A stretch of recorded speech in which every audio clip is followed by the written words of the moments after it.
Havana versus Prague. The expedition to Cuba was the toughest exercise in double accounting that I had so far undertaken. It was only a few months since Guevara had met his pathetic yet stirring demise in the highlands of Bolivia, and the Cuban government had announced that any young leftist who wanted to break the embargo and could get to the island would be a guest in a special camp for internationalists. This, with its chance to mingle with revolutionaries from all over the globe, was an unmissable invitation, but it was also an opportunity to see whether Cuba's claim to be an alternative model to Soviet state socialism possessed any staying power. It's difficult to remember today, when Havana itself is run by a wrinkled oligarchy of old communist gargoyles, but in the 1960s, there was a dramatic contrast between the waxworks and the Kremlin and the young and formal, spontaneous, and even somewhat sexy leadership in Havana.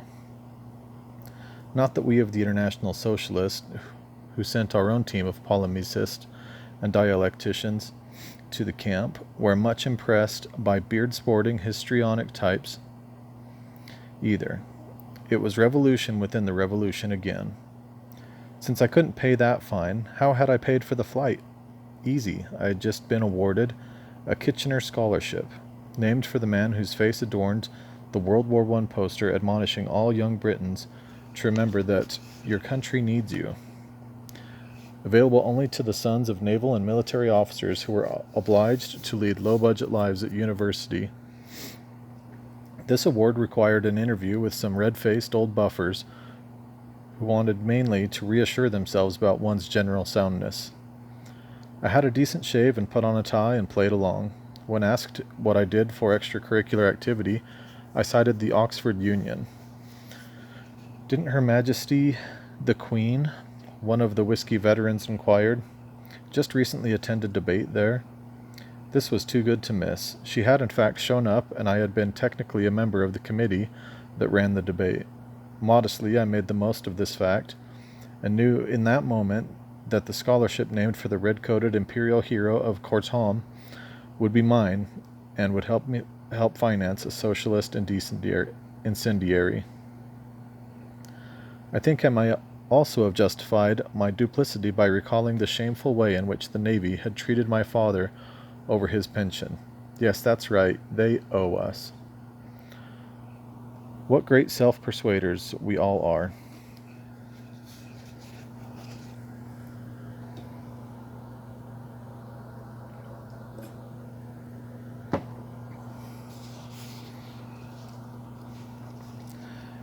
At Gatwick Airport, I recognized quite a few of the brothers and sisters who turned up to board the scruffy Czechoslovak charter aircraft that was to take us to Havana.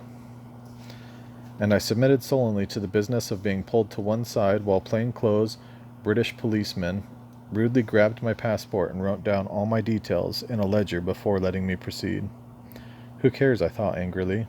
Their rule won't last much longer.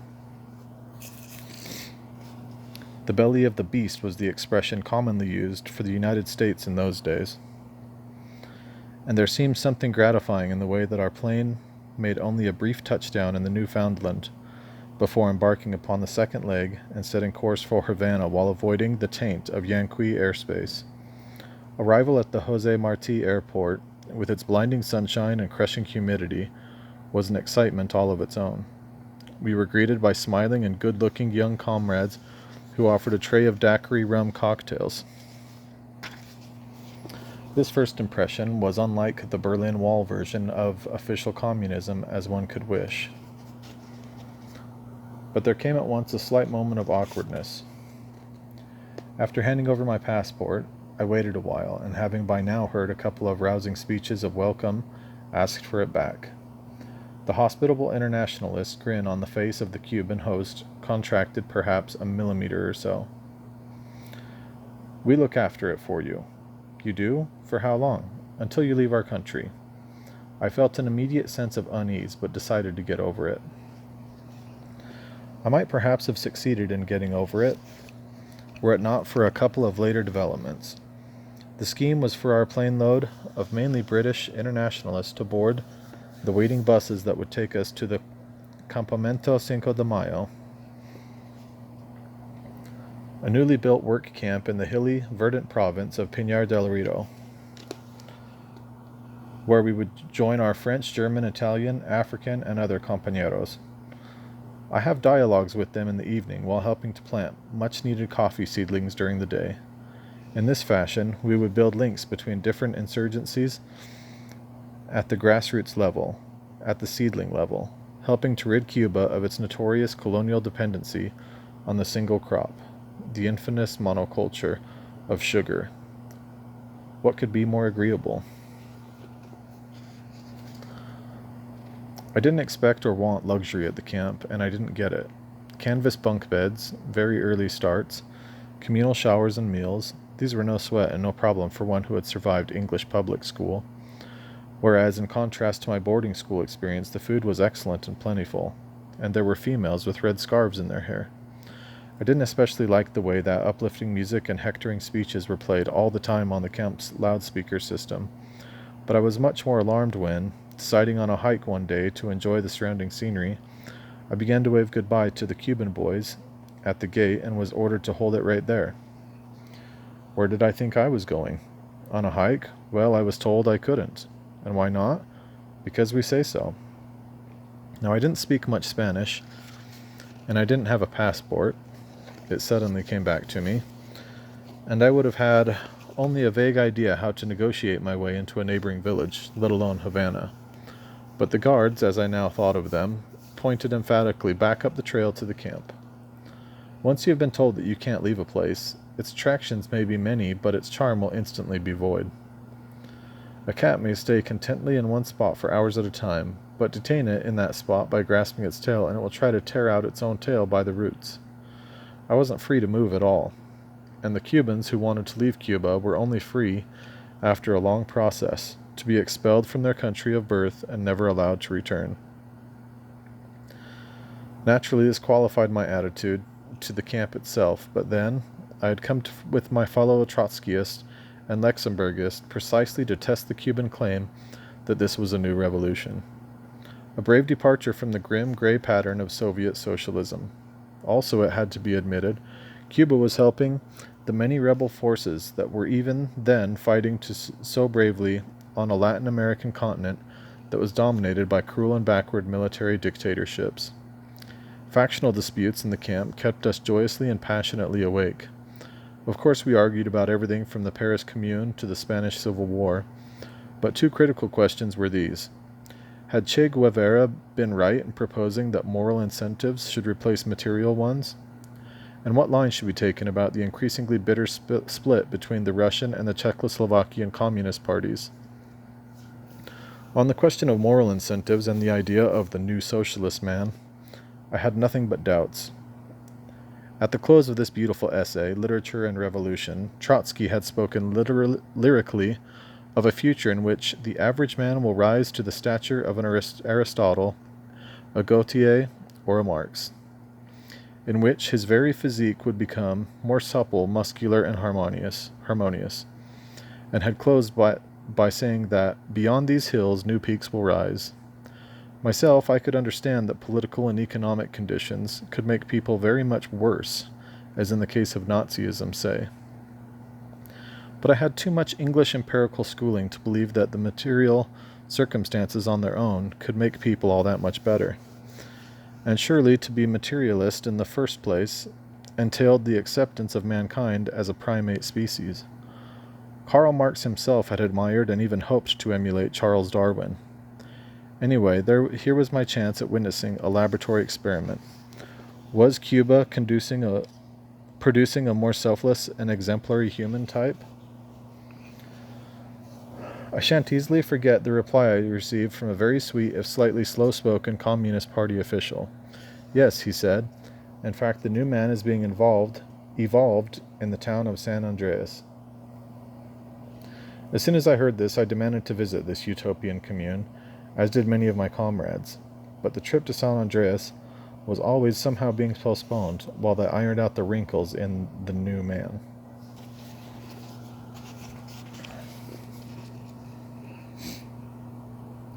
And one was forced to wonder why, in any case, it should only work in this particular isolated hamlet. As a consolation prize, perhaps, we were instead invited to see Fidel Castro speak in Santa Clara. At a mass rally on 26th of July, anniversary of the beginning of the revolution, in that very city that Che Guevara had personally wrested from the control of the old regime. Although Guevara's martyred cadaver had been displayed on televisions all around the world, looking more than slightly Christ-like in its defiant and bearded serenity, his actual resting place was, as with the Nazarene, indeed unknown. He had in fact been secretly buried by the CIA under the tarmac of a Bolivian airstrip, and after having his hands amputated for fingerprinting purposes, but his grisly detail was not to be uncovered or the whole reliquary returned to Havana until the 1990s. Thus the yell that Che Guevara no ha muerte had a sort of resonance, just as the innumerable images of his living visage possessed an iconic potency. The Cuban leadership declared 1968 to be the year of the heroic guerrilla, and issued to call all of the school children in the country that they should live their lives como el Che, or in the manner of Guevara. It was the impossibility of following this directive that hit me first, even before the realization that the whole thing was borrowed from what Christians called the imitation of Christ. So there it was. Cuban socialism was too much like a boarding school in one way and too much like a church in the other.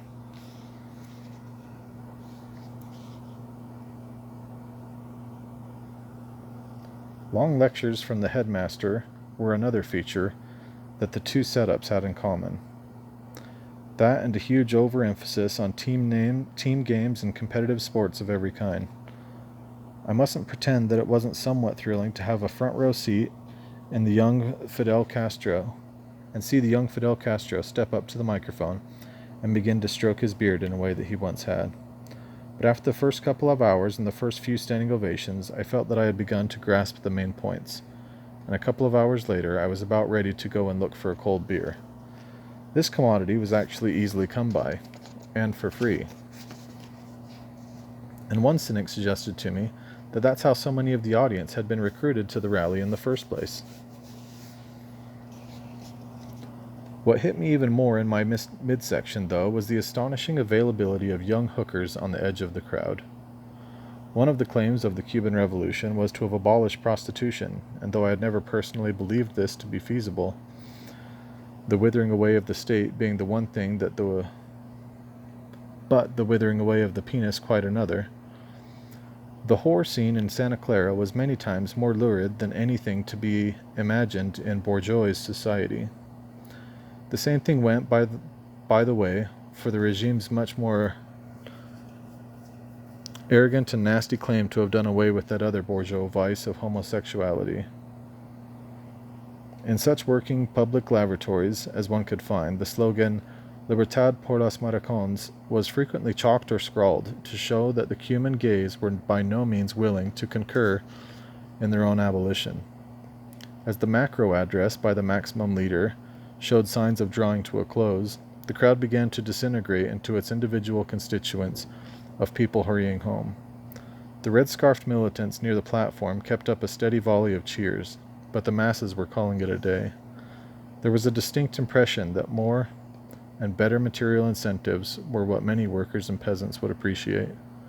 I won't claim that I saw this all at once, and another part of me was still with the zealous Cubans who wanted to make sacrifices for Vietnam and Angola, who didn't want a life of ease.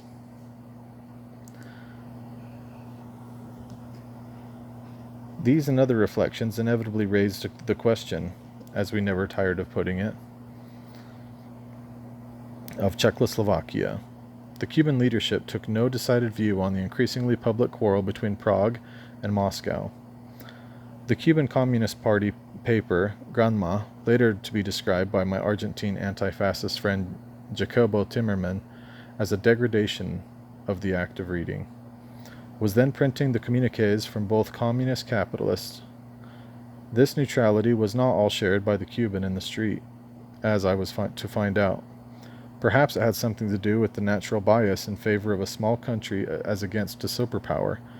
Equally probably, as I was told, it had to do with the arrogant conduct of the many Russian advisors in Cuba.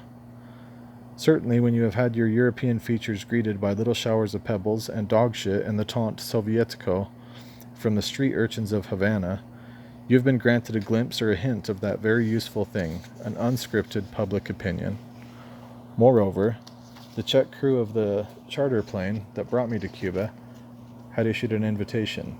When we go back, they said, we stop in London to drop you off, and we are not allowed to pick up any passengers. In other words, we fly on to Prague with an empty plane. If you care to stay on board, we can show you socialism with a human face for no extra charge. I had instantly signed on for this marvelous opportunity, reporting to the Czechoslovak Airlines office in Havana to reconfirm my ticket. I found that Czechs and Slovaks of the city had mounted their own demonstration on La Rampa, the city's main drag, and had been greeted by enthusiastic applause from average citizens on the sidewalk, another unfakeable test of popular emotion.